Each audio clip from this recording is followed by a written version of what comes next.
Hello and welcome. We are very excited to have this conversation with you about humanized tech. My name is Dr. Aaminah Norris. I'm going to start with my introduction, and then my colleagues, Mary Raygoza and Raina León, will each introduce themselves, but we are very excited to be here with you and to speak with you about this. My name again is Dr. Aaminah Norris, and I am the founder and CEO of Unhidden Voices LLC. We are an educational consultancy based in San Francisco, California, with a focus on um, being involved in the movement for Black lives by focusing on supporting educators to have the tools and resources to build empathy and disrupt the invisibility of Black students. And with that, I'm going to turn over to my colleague, Raina León, to introduce herself. Hey y'all, this is Dr. Raina León, and I am so excited to be here with you all, as well as to be with my colleagues who are amazing, always and consistently.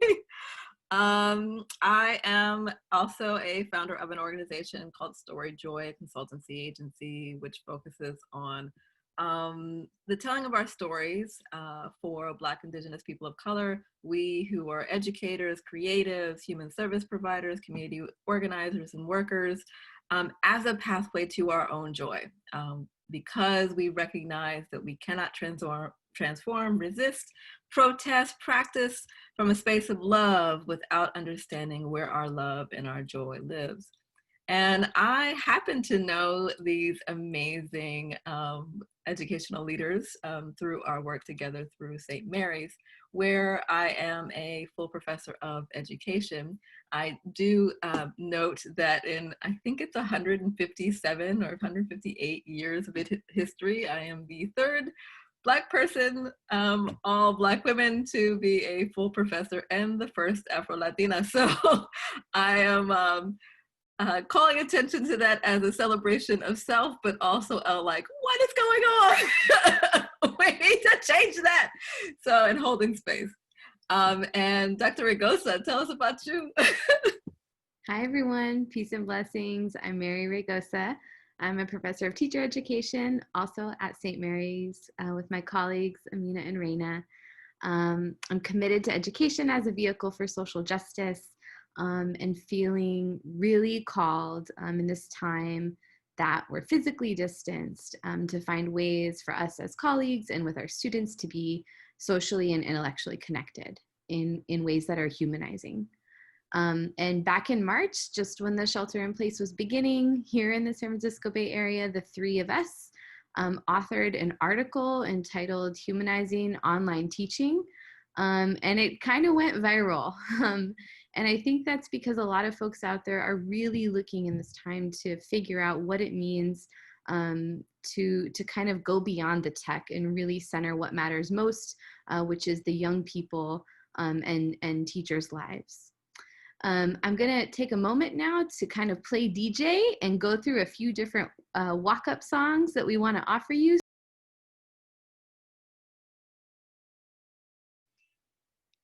And we chose to play some walk-up songs and to just groove a little bit and be present in our bodies and present in our joy as a way of building some community and having fun. And we invite you to think about the walk-up song that you might choose to share with your students as you introduce themselves. And think about how you might include something like a walk-up song like we see in softball or baseball with your students.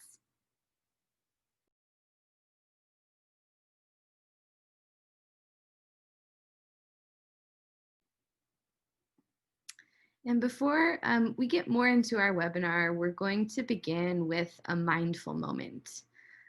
We assert that mindfulness is not the antidote to teacher stress and burnout. It's the many forms of teacher self and collective care and the organizing against social and political structures that cause burnout conditions for teachers. You know, that work is incredibly important. But striving toward mindfulness can better equip us to engage in this work in the moment and for the long haul. And in virtual spaces, it can ground us and connect us to the natural world. So heading back into this school year, during profound moments and movements in our world, an uprising for Black lives, and a global pandemic inequitably impacting the population, we are called to radically dream and create and support young people in our roles as educators, and to continue to reflect on our own identities and our positionalities, and to act, to get to work within our capacities as we embark on great challenge. So I'll now lead a brief guided meditation, a practice you may engage in yourself, with your colleagues, and or with your students. So first I'll invite you to find what a comfortable position is for you. That could be moving around in your chair, or perhaps standing, or closing your eyes. And when you're ready, take a deep breath in and out. Start by taking a moment to acknowledge how you are feeling in this very moment. It may be for you that this is a time of uncertainty or grief or suffering, or a time of inspiring collective resistance and joy. Tune in to what it is for you. Next, take a moment to reflect on our shared humanity, that anyone in your shoes would feel the way you do, that you're not alone, and that your feelings and hopes and concerns and dreams are valid. Finally, may you be kind to yourself. May you have what you need to persist as a teacher in this time. May you be strong. May you engage in the work with both the necessary urgency and with patience in a way that sustains you. Thank you, and you can open your eyes when you're ready. We invite you to consider how you can incorporate mindful moments with your students. We also want to take a moment to share about the title and scope of what we'll explore today and the perspectives that inform our continuous process of reflection and action as educators, or praxis, as Paulo Freire names it. First, humanizing. Our evolving vision of humanizing teaching practices is not just about making teaching more personable, but stems from Paulo Freire's conception of humanizing as the process of becoming more fully human, engaging in the never-ending process of struggle against oppression. And regarding teaching online, we want to be clear that we do not think of what we're called to do in this moment as simply online teaching. We appreciate Lisa Kelly's framing of our teaching in this time as reaching, or remote emergency education for community health. And I want to shout out my colleague, Dr. Norris, for her recent piece on creating collective learning instead of thinking about our work as teaching at a distance. We'll be exploring what we can do online synchronously and asynchronously to support community health and well-being and justice for collective learning. We'll now discuss 3 facets of how we have sought to build and sustain beloved classroom community. First, through class community commitments or norms adapted for the online classroom. Second, community builders for connectedness and collective power. And finally, temperature checks in relation to and beyond class content.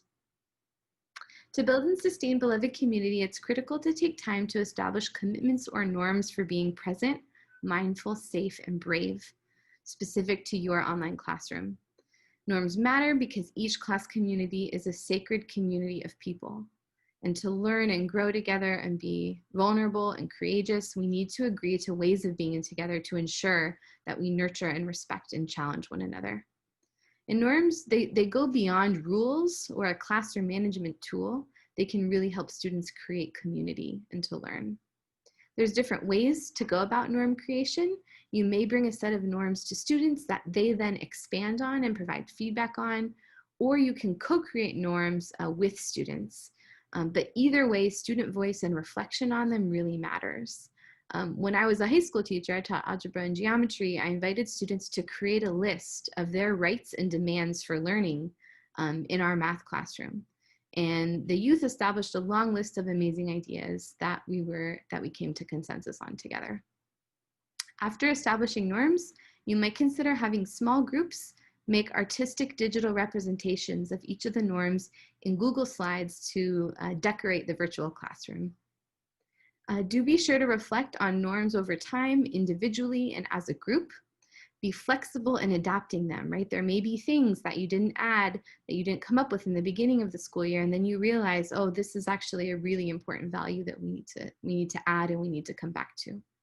And it's so important to make sure you have that process check to see how the norms are going for the class community. Think about some norms, some ideas that you may have. You've been a part probably of a lot of different class communities, so tap into some ideas that you have. But here we share several examples.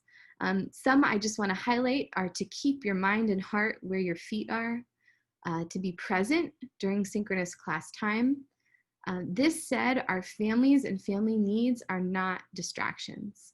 We need to normalize that teachers and youth alike are often with their families during distance learning. And these are families with working parents, single parent families, multi-generational families, all kinds of family structures with various support networks and needs. And we need to honor that. Speaking for myself, my 3-year-old could wake up at any moment. And in an online classroom, you know, when we're at home, we shouldn't have to apologize for our children or our siblings or our family. Another norm example is that dialogue and debate are wonderful, but no one's humanity is up for debate. We cannot allow classrooms to be spaces where we argue about questions of humanity. Another one is to foster equitable participation. And you can have a norm like make space and take space, right? Take turns. Finally, you can use personal pronouns. You and your students may wish to rename yourselves in the virtual space you meet in with your name and your pronoun. Whether students are connecting with one another synchronously or asynchronously or both, community builders or icebreakers can establish trust and comfort in the class. And now we'll share with you some examples of online icebreakers that you might do. Although again, tap back into some that you have been a part of, that you felt like were really meaningful and helped build community, and then think about how they may be adapted for the online forum. So just a few examples we want to offer would be an artifact share, right? Where students hold up or share a picture of an object that's meaningful to them and talk about why. We have all kinds of things with us in our homes that we may feel these connections to that we can share about. Another one could be break dancing the ice, where after playing a song, students get into virtual pairs, like via breakout rooms, and discuss different get to know you prompts. Another is a similar and different game, where one student shows an object and everyone has to find an object in their house that is different, but similar in some way. Another idea is photo storytelling, where students screen share or hold up a picture that they took in the last week and share about it. And finally, I love my neighbor who. And this is where students turn on their video or raise their virtual hand when a get to know you prompt applies to them. So we get to learn some different things about each other. There are really so many great ideas out there, and educators are coming up with more creative online ones as we dig in more to online teaching. And we can adapt all kinds of games like Never Have I Ever or Two Truths and a Lie for the online classroom as well. Lastly, to build and sustain a beloved class community, we can engage students in a temperature check at the beginning of the class. It's harder to tell how students are doing when you're in a virtual space, so this can help to get a read of the virtual room. And it can also help students to feel more comfortable warming up to speak online. And some general examples of temperature checks are a rose, thorn, and bud, where students share about something sweet and positive, something prickly or rough, and something budding or something that's blooming or growing. You can also invite students to represent their week in an emoji or a hashtag. Or you can ask, what is one joyful practice that is energizing you as a student or human in the world? You may also invite announcements or celebrations or appreciations for others. These are things that students usually share with each other about in person, like as they walk into class. So it can be good to make intentional space for them.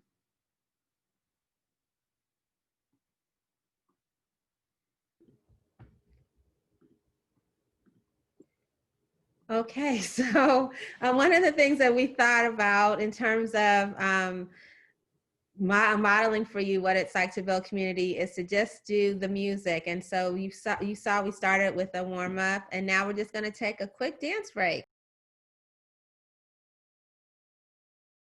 All right, so so I think that the music is a huge part of our lives, and that is one thing that can also inspire us and keep us moving and keep us motivated. So one thing that we like to do also is we don't just do our warm-up songs. We actually ask our students to share theirs with us, and we you can create a Spotify list or a music list with of all their favorite songs, and then play those songs when you have your classes, so that they actually have an opportunity to hear the music and to dance together, and to just learn a lot too about each other and each other's likes and interests and things that keep each other motivated.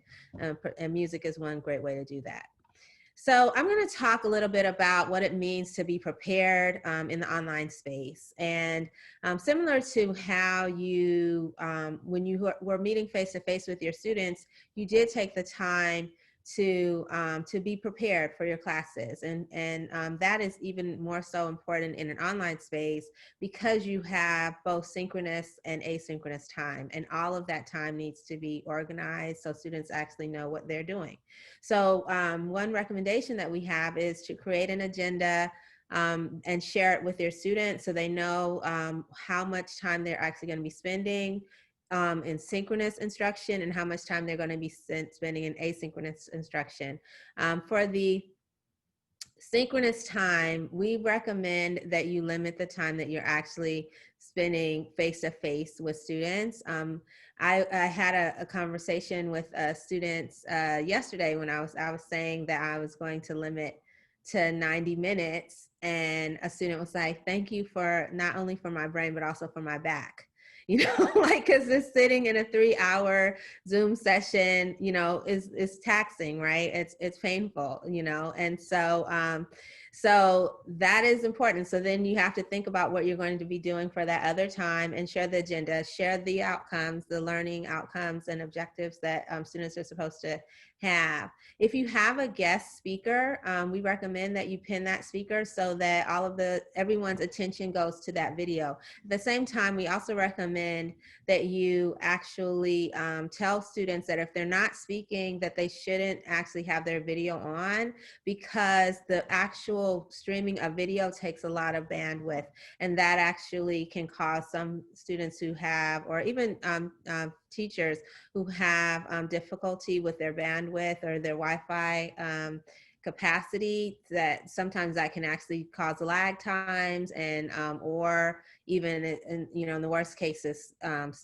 where the internet will crash, which would be a really, really difficult thing to have happen. So one way to avoid that is not to have everyone streaming their video at the same time, right? If you're not speaking, you don't necessarily need to have your video on, unless there's an activity or something where you specifically say, "Hey, everybody, we're going to play this game, so everybody share on your video for this game." But the rest of the time, that's not necessary. Decide in advance if you're going to randomly or manually assign breakout rooms. So Zoom has a capacity for breakout rooms.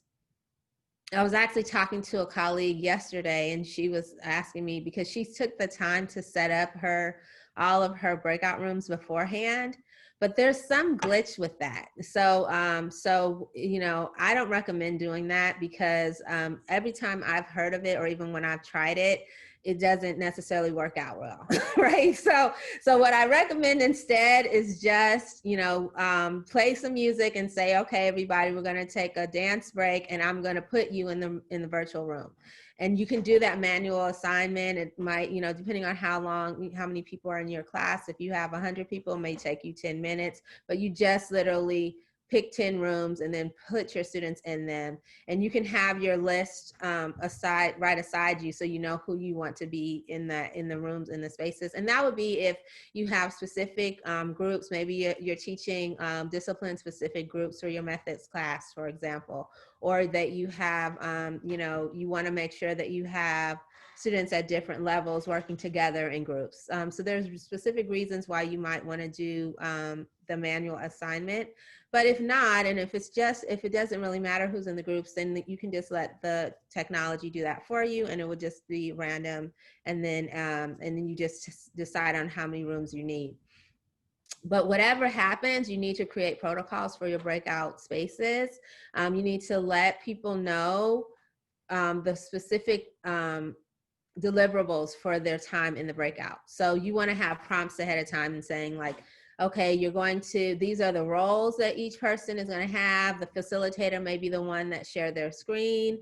There might be a timekeeper. You definitely want to be clear with them that you're going to be in this breakout room for 15 minutes and you want someone to, keep time for you. You also want maybe a note taker that is in there helping to synthesize the ideas of everyone that's in the breakout, so that when you go back to the large meeting space, that those note takers can share their notes with the person who might be presenting back. So that might be the presenter or reporter. But you definitely want to have roles for each of your for the students when they're in their breakouts. One of the things I'd like to think of is how we divide our specific session, our online time. So if you were in face-to-face and you were doing warm-ups or do-nows, continue to do that, because that's an organizational routine and students need that. We're going back to what Dr. Raygoza was saying. These are normative things. These make us feel, like we're included. When we have norms, we feel like, oh, okay, this is normal. Like, this is what I'm supposed to be doing, right? So if you have a practice of like a warm up or a do now activity, continue to do that even if you're online. You can also use that time for community builders and just block out. So, 10 minutes and we're going to play this game to help build community and break the ice at the beginning of the day. This could also be the temperature check time. So what have you, you want to make sure that you're doing that at the opening. You want to engage in several instructional strategies so that the day goes by quicker. So it's not just simply like information out where you're just talking and, the students are kind of losing focus because it's just like one person droning on. So you might do quick writes. We talked a little bit before about how you can put students in small groups. Also, if you're going to record this session, you can tell the students that when they're in their breakout rooms, that will not be recorded. And that could possibly be a time for them to share things they may not feel comfortable sharing in a recorded space. You could have debates. You can also have digital gallery walks where students actually present and share, and then other folks can be chatting about like what they're seeing in terms of the presentation of their peers. Also, jigsawing the readings or different activities, and then graphic organizers. The whiteboard feature is a cool feature in Zoom. Google also offers like a Jamboard that you can actually use for like class reflections. This is something that would be good if you have a smaller group of like 10 to 30 people, that you could actually do that. And if you have a larger group, you might want to create like a survey using Google Form and then share that with your students. And the last thing, I'm going to actually skip to the last bullet and then come back to the third bullet. So the last thing is that just like when you open up and you have time in your to build community and to kind of set the norms at the beginning of the session, you want to do that at the end as well. And one of the things that I neglected to say is at the beginning, you also want to go over, this is the agenda for today. These are the learning objectives for today, right, in the opening. And then when you come back in the reflection, you actually want to revisit and say, this is what we had set out to do.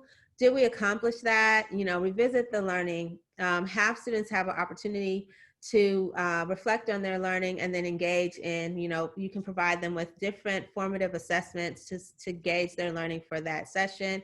That could be the KWL chart, which is like, what do you know, what do you want to know, and what did you learn? So at the end, you might just focus on what they learned. You could also give them exit tickets. One of the other things that is really important, and this is the third bullet, is to ensure that every student has access to the technology, because that is one of the largest barriers, right? And we know that last spring there were several students who we just lost contact with them because they did not have access to the technology. I was watching the news yesterday, and there was these kids in Oakland sitting in front of a Starbucks outside using their Wi-Fi so they could do their homework using Chromebooks. That is a problem, right? That is not okay. And the fact of the matter is that we sometimes do not know what it is that our kids are going through, what they're experiencing. So you want to actually, first of all, begin the process by just making sure that everyone knows how to use the technology and having some tutorial for them, especially particularly if you're teaching students who have all of our students have varying levels of, some are very tech savvy and some are novices. And so you want to be able to make sure that you level the playing field so that everyone feels comfortable and knows what they're supposed to be doing. You also want to, especially if you're teaching younger students, to limit the kind of gadgety stuff, right? You don't have to you can still engage them with slides or different activities, music, different things to keep them engaged, but you should kind of limit like the links and all these things that might kind of get them distracted, and also limit their capacity to actually engage, because they could kind of follow a link and then you lose contact with them. So you want to be very mindful of that as well. And then one of the things that's really essential is that we focus on the connection that we have and the connectivity that we have. So this is actually a photo of myself with my niece. She actually has a very rare genetic disorder called Rett syndrome. And this is a disorder that when she was born, she did not, her body did not produce this specific gene that she needs in order to control her ability to speak, and also her mobility in terms of, like, hands, her use of her hands, and even it can impact walking. Luckily, she's still able to walk, but some children are not. It's found mostly in girls. And because when boys are born without that gene, they actually, unfortunately, very sadly, pass away before they are 2 years old. So we actually discovered that my niece, at the age of 2, had this disease, and her parents have focused on using technology as a means to help her communicate with us. So she uses an eye tracker, and when she's looking, she can use her eyes and look at use the tracker to actually speak to us, and the AI will say whatever it is that she's thinking. So she's able to say, "I love you," because of technology, and we're able to hear that from her. So that is a true blessing that technology has allowed for us to have. One of the things that is really to be thoughtful about is like this idea of the technology as a tool for bringing us together as opposed to keeping us distant, right? So this is one of the reasons why I try and, help us to refocus from using the term distance learning to collective learning, right? Because we have to actually be in a space where we are using this technology to bring us together, and we're learning collectively. And so that means that we have to focus on access, that every person has access. We talked a little bit about that before with the previous slide. You need to do that work. You need to be out there finding out, like, who in your class, does every person in your class have bandwidth? Does everyone have access to the Chromebook? Are kids actually, at Starbucks getting their Wi-Fi? That's not okay. And if that's happening, then we need to be advocating for our students, like at the district level and so on and so forth. And then inclusion is about, like, making sure that every voice is heard. So like when I started with talking about my niece, we have the capacity to include all of these voices, but we have to do that additional work. And then sharing is really about that idea that Dr. Raygoza mentioned earlier. It's about like who's taking up the space, right? Are we making space for voices that are typically marginalized? Who are we centering?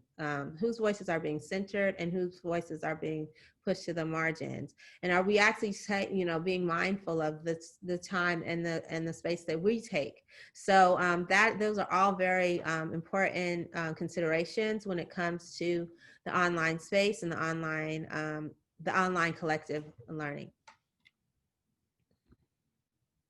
So one of the things that we had talked about earlier was that you want to have different instructional strategies and different ways to assess that students are learning in the online space. So here's an example of like, if we were doing this live, that I might stop and say, okay, everybody, we're going to do a quick write. And this would be the prompt, right? What does humanizing online teaching mean to you? Why is it important to you? And then I would send you into a breakout room. I would give you, a few minutes to answer this prompt. And then when you get into the breakout room, you would share your responses with your peers and perhaps come up with a synthesized definition of humanized online teaching that you would bring back to the main room. And then we would all share that. Or I might say, you post your responses to the discussion board and then respond to the posts of 2 other groups, so that you are being able to have that online dialogue and using the tools to discuss and think and then push each other's thinking. Another thing that you could actually do is use Poll Everywhere or Google Forms, or even in Zoom, there's a poll feature that you can use, and you can set up specific polls that have questions that are related to the topic areas to help with the formative assessment of students' learning. So, hey, I get to talk to y'all about asynchronous teaching. So these 3 things: it's about equity, it's about quality, not quantity, and it's about guidance. So when I say that it's about equity, it is important to consider that asynchronous teaching is about an equity issue. We have to be mindful of who our students, who our colleagues are, parenting students, students without access to devices with mics and cameras, internet, or quiet space to video may have a more challenging time accessing a synchronous class. And we also have to be mindful of us, right? We may ourselves have the same issues in teaching synchronously or asynchronously. I know for my colleagues, Dr. Raygoza and Dr. Norris, this is fire season. And what that means in California is, of course, the smokes and particulates in the air, and the intensity of loss and grief is also in the air. And I know for myself, I have a number of friends and folks within my community who've lost everything. So there's that weight. There's also the very real reality of rolling blackouts to mitigate the impact of weather on exacerbating a fire issue. So you may think that you're, in your home and in the cocoon and doing a lesson, and all of a sudden, whoop, no more for you. Or one of our students drops out, which it can be the space of like real anxiety as to what's going on with that person, whether it's the internet or something more significant. So something to keep in mind around that. It's not just about obviously the technology or even the content recording, for example, for asynchronous teaching later, so that someone can go to a resource that was meant for synchronous, but receive it asynchronously is important. And at the same time, having strategies to communicate with your students or whoever is on the webinar. If I drop out, I'll check in with you. So thinking about how to open up lines of communication so that whether you or your students have that ability. For instructors, you might think about using the Remind app students can also use that. They may, if it's a small class, you may be using something like just your cell phone number so that they can text you. In that case, because of course, humanizing ed tech doesn't happen if we're not human and caring for one another, right? So something to think about, how to maintain that connection if literally the lights go out. So quality videos, so shifting to that. Quality videos are usually about 5 minutes long, and that may feel like, what do we get done in that time? There's nothing that can be, and you can find so many incredible resources to support your teaching that you can place in a learning management platform like a Google Classroom or a Moodle or a Canvas. Videos are best when you create them in alliance with like a lecture or a PowerPoint, because as much as we may not like our own voices, our students are soothed by them, as well as our faces in connection with the learning materials, because they care about you. Sometimes it may not feel that way, especially when we look at our evaluations, but they do care about you. And seeing your face can be this very grounding connection to the content and to the class, no matter the time that they do it. And even if they have to engage in materials outside of the shared time, right?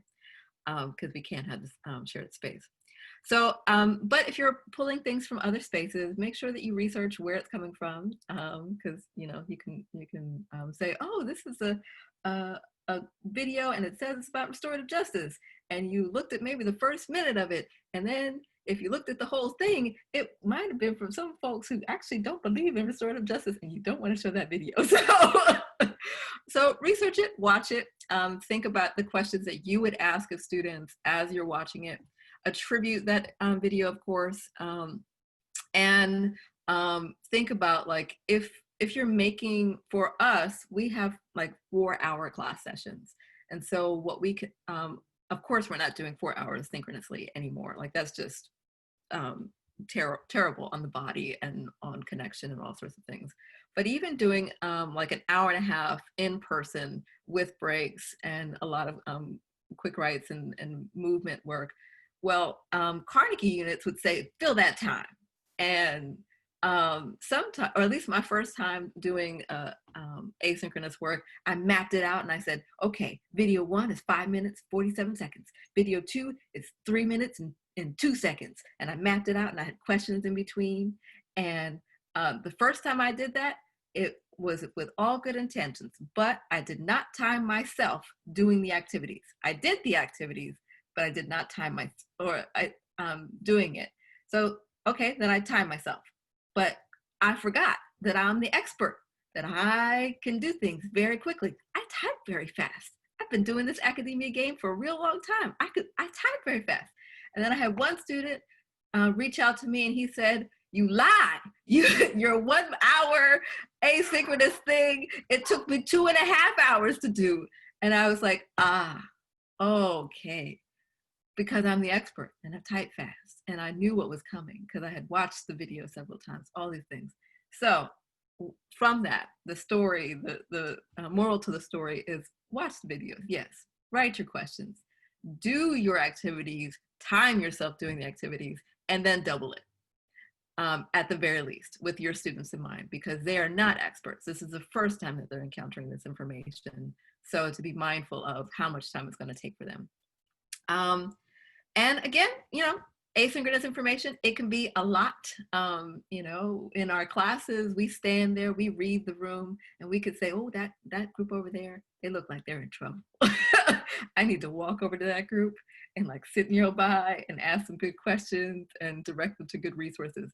But if it's asynchronous, you're in a different time and playing, you might as well be in space. Like you can't see them, you can't give them feedback, you can't read the room.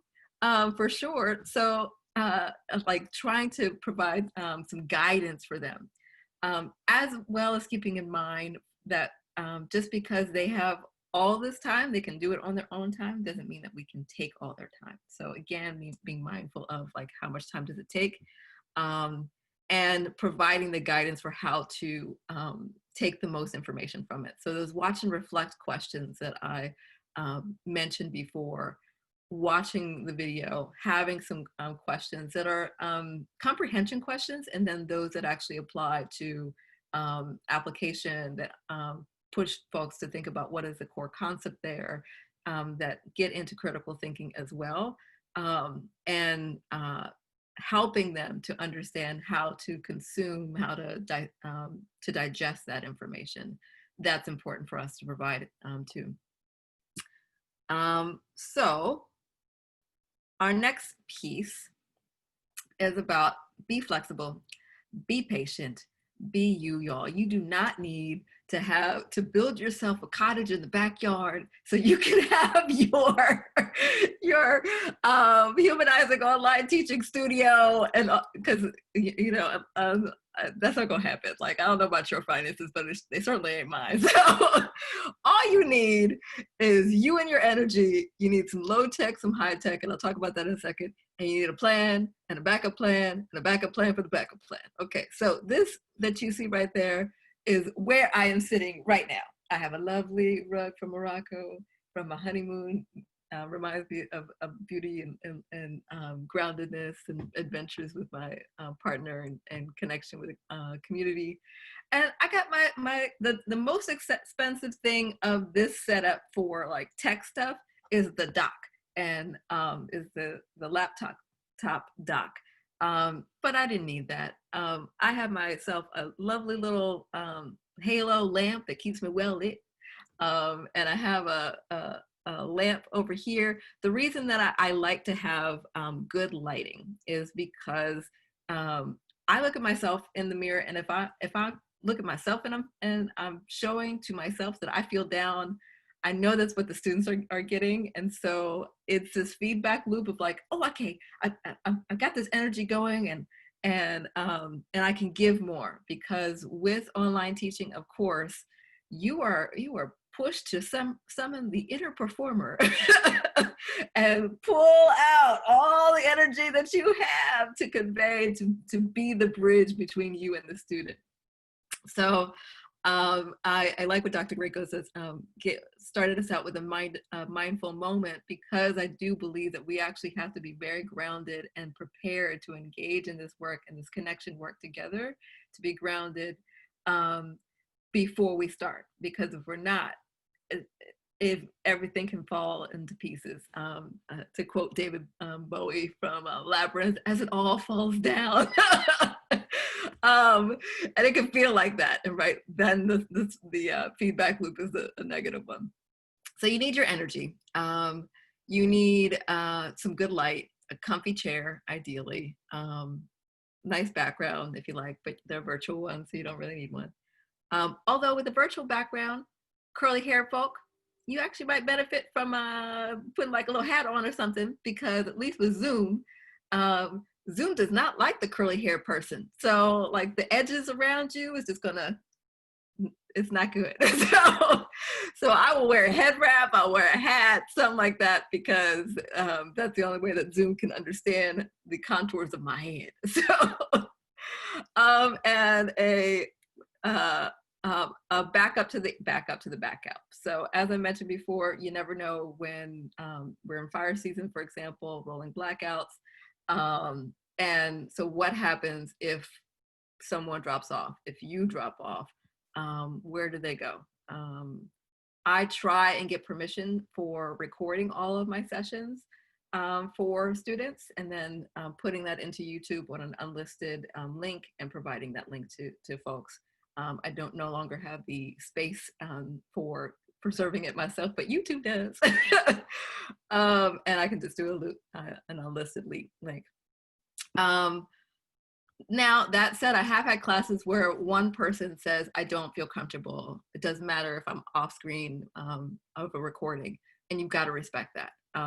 So at that point, no recording. So what do you do at that point? Well, your agenda has to be really good and linked to all your resources. And then they can ask you questions afterwards. So you don't have to record and have students look at something that way. And I want to make sure. Okay, so a plan. You need your agenda, right? So that's the key. That's the groundwork for any beginning. A backup plan, so some questions. Again, what if the power goes out? What are your expectations for attendance? How should a student communicate if they're ill and need support, or if they're caretaking for others, for example? So what's your backup plan to make sure that those students are included? And your backup for the backup. So what happens if your signal goes out, or if a significant number of students can't attend for reasons of health or hardship? And finally, grace. So things are going to happen. Tech is going to fail. It always does. Something's going to go off, or the music doesn't play the way that you wanted it to, or nobody hears things.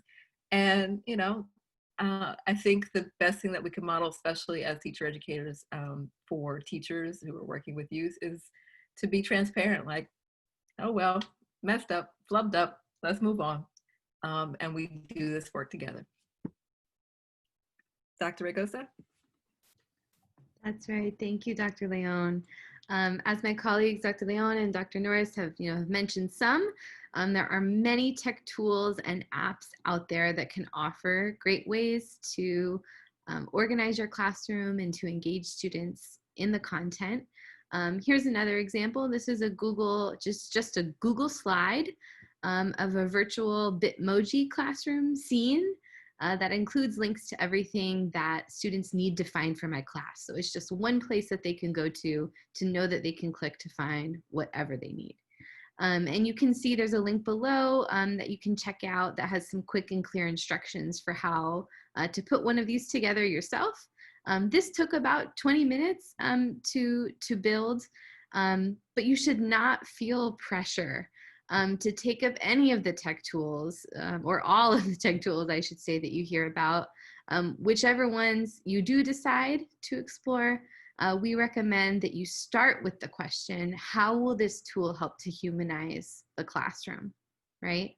And also that you coordinate with other faculty, whether it be at your school or perhaps within your department, as much as you can, so that students and in some cases their families as well aren't too overwhelmed with all the different tech platforms going on, because it can just be a lot. Also, don't expect yourself to learn every trick out there this year. We have a lot on our plates professionally and personally. This picture here on the right, I think, represents my time as a mother scholar in this moment. If I open my computer in front of my child at any time, this is what happens. She likes to type her name. I think she chatted her name in our most recent School of Education retreat, just so everybody knew she was there. But we have personally, we have so much going on right now. And professionally as well, it's just a lot for educators. So please do the best you can, use what you have, and, be creative. Like this picture on the left demonstrates, this is essentially creating a document camera by using just your phone and a couple cans of food. I'll add to that, a lot of what we have spoken to here, of course, it comes from our experiences teaching young people in the pre-K through 12 setting, and teaching teachers to teach in those settings, right? So of course, a lot of what we're thinking around here, has to do with creative ways of, teaching young people.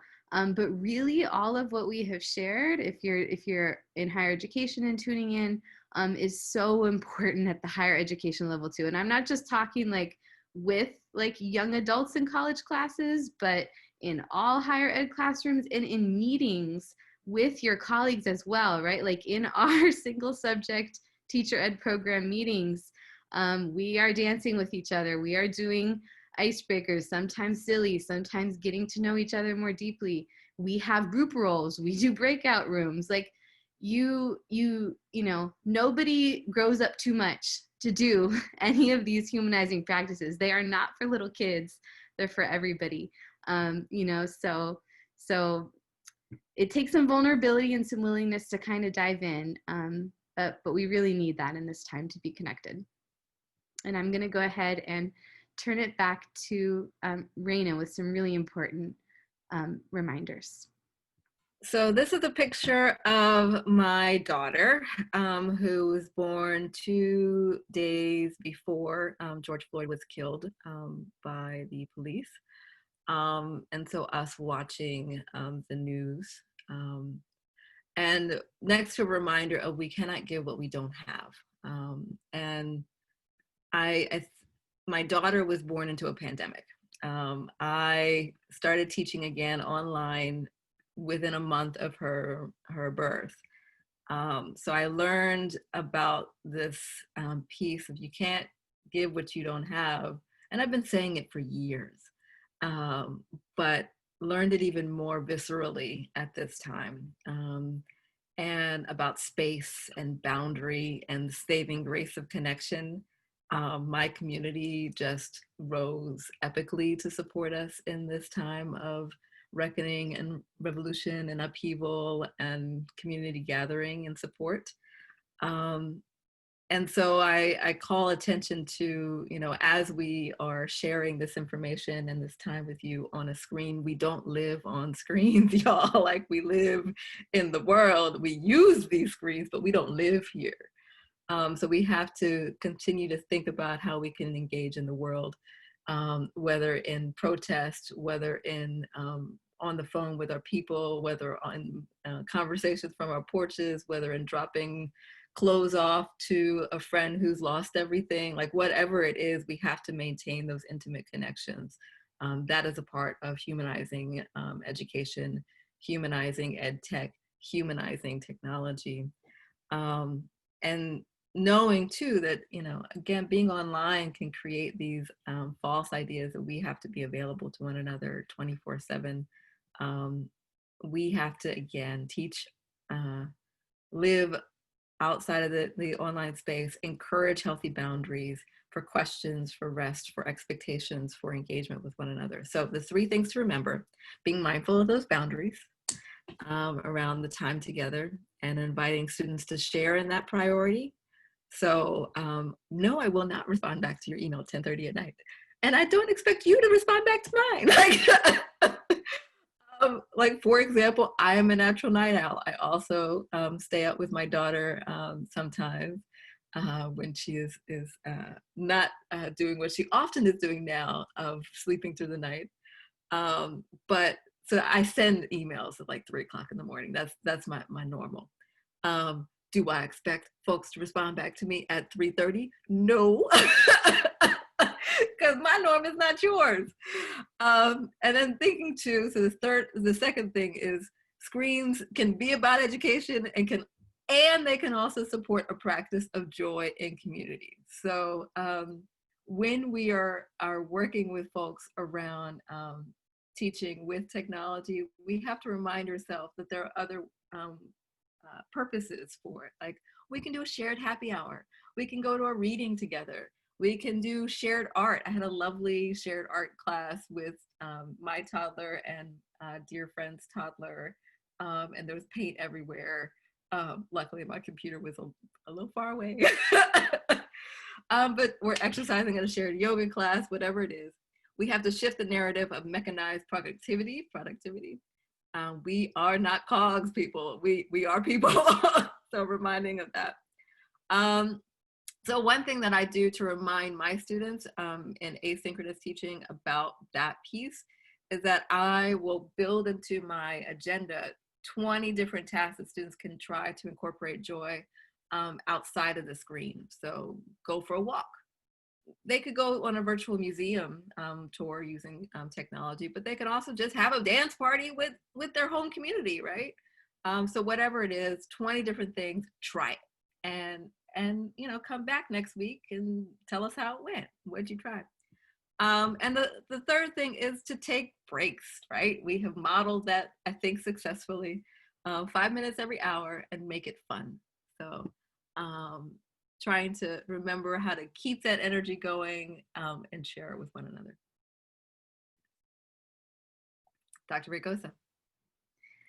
Yeah, and we've also played music a few different ways this session with our walk-up songs in the beginning, and then Dr. Norris led us through that dance break. We also want to close out with a song, and just offer you a moment to hear this affirmation from Alicia Keys. So we want to thank you all for your participation and for joining us for this session on HumanizED Tech. This slide has all of our contact information, and we certainly hope that you will contact us and follow up with us with questions or resources that you might want to or need that are based on our conversation. And we certainly look forward to continuing the dialogue with all of you. So thank you for joining us. Thank you. Thank you. Thank you.